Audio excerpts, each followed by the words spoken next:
আচ্ছা, আপনারা কি কেউ জানেন খ্রিস্টানরা ঈসা আলাইহিস সালামের ব্যাপারে কি বলে?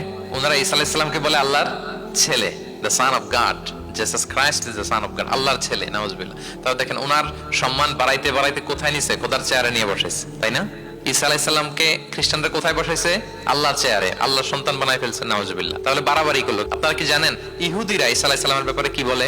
তারা ঈসা আলাইহিস সালামকে ওয়ালাদুজ জিনা বলে, বাস্টার্ড বলে। নাউজুবিল্লাহ। জিনার সন্তান মানে জারদ সন্তান বলে আল্লাহর এই নবীকে ইহুদিরা। তাহলে ওনাকে অপমান করতে করতে ছাড়াছাড়ি, যেটা নামাতে নামাতে কত নিচে নামাইছে দেখছেন?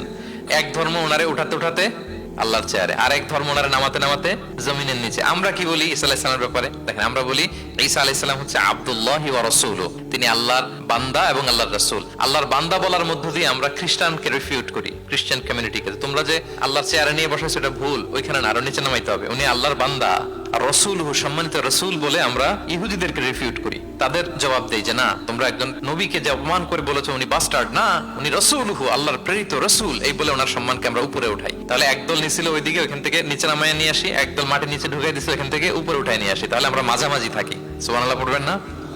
ঈসা আলাইহিস সালামের ব্যাপারে আমাদের আকীদা হচ্ছে মানহাজুল ওয়াসাতিয়্যাতি ওয়াল ইতিদাল, আমরা মাঝামাঝি থাকি। আচ্ছা, আমাদের যে বোনদের পিরিয়ড হয় প্রতি মাসে, মেনস্ট্রুয়েশনাল পিরিয়ড হয়, খ্রিস্টানরা কি করে জানেন? কোনো বাজ বিছান নাই। পিরিয়ড আর নন পিরিয়ডের কোনো বাজ বিছান নাই। সারা মাস তারা তাদের স্ত্রীদের সাথে ইন্টিমেসিতে যায়। আচ্ছা, গেল, ছাড়াছাড়ি করলো। আর ইহুদিরা কি করে জানেন? ইহুদিরা বোনদের যখন পিরিয়ড হয় স্ত্রীদের, তখন স্ত্রীদের সাথে কোনো কথাবার্তা, স্পর্শ কিছুই করে না, এদেরকে ঘর থেকে বের করে দেয়। তাদের আলাদা একটা ঘর থাকে, যে 5 দিন 7 দিন বোনদের পিরিয়ড হয়, ওই বাসায় থাকে, ওই রুমে। পিরিয়ড ভালো হয়ে যাবে, এরপর আমার এখানে আসবে। দেখেন, একদল করছে বাড়াবাড়ি, আরেকদল ছাড়াছাড়ি। কিন্তু ইসলামের কত সুমহান বিধান, কত সুমহান বিধান! পিরিয়ড চলাকালীন সব করা যাবে, কিন্তু ফাইনাল ইন্টিমেসি ছাড়া, আরবিতে যেটাকে বলে আল জিমা, এটা ছাড়া। তাহলে দেখেন, এই যে ঈসা আলাইহিস সালাম এবং এই যে বোনদের পিরিয়ডের যে বিধান, এক্ষেত্রে আমাদের ভারসাম্যপূর্ণ বিধান ফুটে ওঠে, যেটাকে বলে ব্যালেন্সড অ্যাপ্রোচ অফ ইসলাম। ইসলামের ভারসাম্যপূর্ণ বিধান। ইসলামের এই ব্যালেন্সড অ্যাপ্রোচ যখন অমুসলিমরা দেখে, তারা ইসলামের প্রতি আকৃষ্ট হয়ে যায়। আলহামদুলিল্লাহ।